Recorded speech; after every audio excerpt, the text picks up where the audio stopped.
எல்லோருக்கும் வணக்கம். அடிப்படை ஆங்கிலம் அனைவருக்கும் ஆங்கிலம் பகுதி 3ல் பொருள்கள் பற்றி பார்க்க போகிறோம். ஒரு நாள் செந்தில் சார் கவுண்டமணி சார்ட்ட நம்ம இந்த கரகாட்டத்தை எல்லாம் விட்டுட்டு நம்ம இங்கிலீஷ் படிச்சு முன்னேறலாம் வாங்க அப்படின்னு சொல்லி கூட்டிட்டு போறாரு. இப்ப பாடத்தை ஆரம்பிக்கிறாரு. வாக்கியத்தில் 3 பகுதிகள் உண்டு. அது என்னென்ன? பொருள் சொல், வினைச்சொல், காலம் சொல். ஸோ அந்த 3 பகுதிகளை ஒரு முக்காலி போல நினைச்சுக்கலாம். இப்ப தமிழில் நான் என்பதை ஐ என்று சொல்லலாம். அவன், இவன், அவர் என்பதற்கு ஹி சொல்றாங்க. அவள், இவள் என்பதற்கு ஷி. அது, இது, அந்த, இந்த என்பதற்கு இட் அல்லது திஸ், தட் இப்படி போடலாம். இப்ப தமிழில் நீ என்பதற்கு யூ போட்டிருக்காங்க. நீங்கள் என்பதற்கு என்ன போடணும்? அதற்கும் யூ தான் போட்டிருக்கிறாங்க. சோ இங்க நீங்கள், நீ என்ற ஒருமைக்கும் நீங்கள் என்கின்ற பன்மைக்கும் நீ என்பதற்கும் எல்லாத்துக்குமே ஒரே வார்த்தை யூ தான் போட்டிருக்காங்க. இப்ப நாம், நாங்கள் என்பதற்கு வி. அவர்கள், இவர்கள் தே. அவைகள், இவைகள் தீஸ், தோஸ்.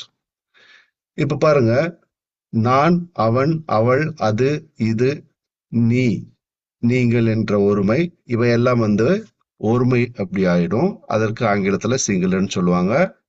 அதே போல நீங்கள் என்கின்ற பன்மையும் நாம், நாங்கள், அவர்கள், இவர்கள், அவைகள், இவைகள் இதெல்லாம் பன்மை குரூப்ல வரும். ப்ளூரல்னு சொல்லுவாங்க. இப்ப இங்க 9 பொருள்கள் இருக்கு இல்லையா? அதை தமிழில் எப்படி பிரிக்கலாம் அப்படின்னாக்கா, ஒருமை என்பது அவன், இவன், அவள், இவள் பெண்பால். அஃறிணை அது, இது. சோ அஃறிணைன்னு என்ன? பகுத்தறிவில்லாத உயிரினங்களையும் உயிரற்ற பொருட்களையும் வகைப்படுத்தும் சொல். அதுபோல நான் என்பது ஒருமை. அது ஆண்பாலாகவும் இருக்கலாம், பெண்பாலாகவும் இருக்கலாம், அல்லது அஃறிணியாகவும் இருக்கலாம். இப்போ ஒரு பூனை நான் ஒரு பூனை அப்படின்னு சொல்லலாம். அதே போல நீ என்பதும் நீங்கள் என்பதும் ஆண்பாலோ பெண்பாலோ அல்லது ஒரு அஃறிணியாகவும் கூட இருக்கலாம். பன்மையில அவர்கள், இவர்கள், நாம், நாங்கள், நீங்கள் இவையெல்லாம் ஆண்பால் பெண்பால் இரண்டுக்கும் பொதுவானது. அவைகள், இவைகள் என்பது அஃறிணையை பொதுவா குறிப்பிடுவது. இப்ப தமிழில 9 பொருள்கள் இருக்கு இல்லையா? அது என்ன ஆகுனாக்கா, ஆங்கிலத்தில் குரூப்பாக ஒவ்வொரு குரூப்பாக பிரியும். இப்ப நான் என்பது குரூப் 1, அவன், அவள், அது என்பது குரூப் 2, நீ, நீங்கள், நாம், அவர்கள், அவைகள் இவங்க எல்லாமே குரூப் 3. இப்ப பார்க்க போனோம்னாக்கா, குரூப் 1 என்பது குரூப் 1ம் குரூப் 2 என்னது? ஒருமை. ஓகே, நான், அவன், அவள், அது இது ஒருமை. குரூப் 3 பன்மை. பட் நீ என்கின்ற ஒரே ஒரு ஒருமை சொல்லும் அதுல அடங்கும். சோ ஆங்கிலத்தின் மிக முக்கியமான வேறுபாடு, தமிழில் ஒவ்வொரு பொருளுக்கும் தனித்தனி வினைச்சொல் சொல்லுவோம். ஆங்கிலத்தில் பொருள்களை குரூப் செய்து ஒவ்வொரு குரூப்புக்கும் ஒரு வினைச்சொல் போடுவோம். சோ தமிழில் 9 வினைச்சொல் வந்தா ஆங்கிலத்தில் அதிகபட்சமாக 3 வினைச்சொற்கள் தான் வரும். இப்ப ஆல்வேஸ் எப்பவுமே ஞாபகம் வச்சுங்க, group 1 I, he, she, it, you, we, they. Okay, இந்த 3 குரூப்புகளை எப்பவுமே ஞாபகத்தில் வச்சுங்க. இப்ப ஆண்பால் பெண்பால் அஃறிணை. இப்ப அவன், அவர் என்பதை எப்படி யார் யாருக்கெல்லாம் இந்த குரூப் பொருந்தும்? ரமேஷ், சுரேஷ், காந்தி, நேரு இதையெல்லாம் அவன் என்கின்ற குரூப்பில் சொல்லலாம். இப்ப நண்பன், தந்தை, மாமா, சித்தப்பா உறவு முறைகளை அவன் என்று சொல்லுவாங்க. அதே போல ஆசிரியர், மாணவன் இப்படி பொதுவான இதையும் ஆங்கிலத்தில் அவன் என்றுதான் சொல்லுவாங்க. அதே போல அவள், ஷி, கீதா, சுமதி, கமலா இப்படி பெயர்களையும், உறவுகள் அம்மா, அக்கா, தோழி, அத்தை இப்படியும், பொதுவான பெயர்கள் ஆசிரியை, மாணவி இவங்களையும் ஷி என்றுதான் குறிப்பிடுவாங்க.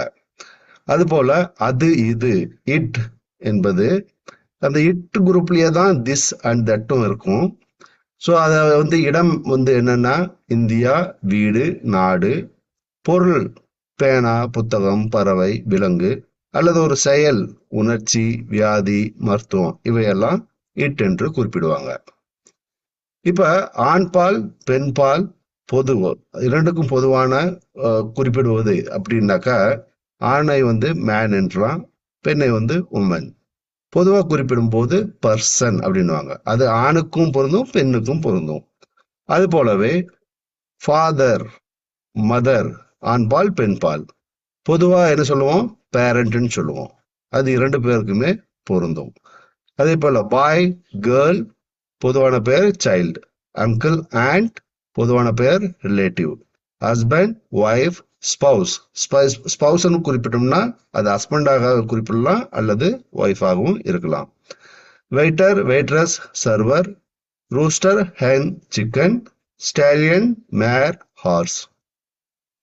இப்போ ஆங்கிலத்தில் இருக்கிற அடுத்த வேறுபாடு என்னன்னாக்கா ஆண்பால், பெண்பால் அஃறிணைக்கு ஏற்ப வினைச்சொல் மாறாது. Kumar goes to school. Okay, Kumar போகிறான். பாருங்க, வினைச்சொல்ல ரான் என்கின்ற வருகிறது. Kamala goes to school. Kamala போகிறாள். Cat goes to school. பூனை போகிறது.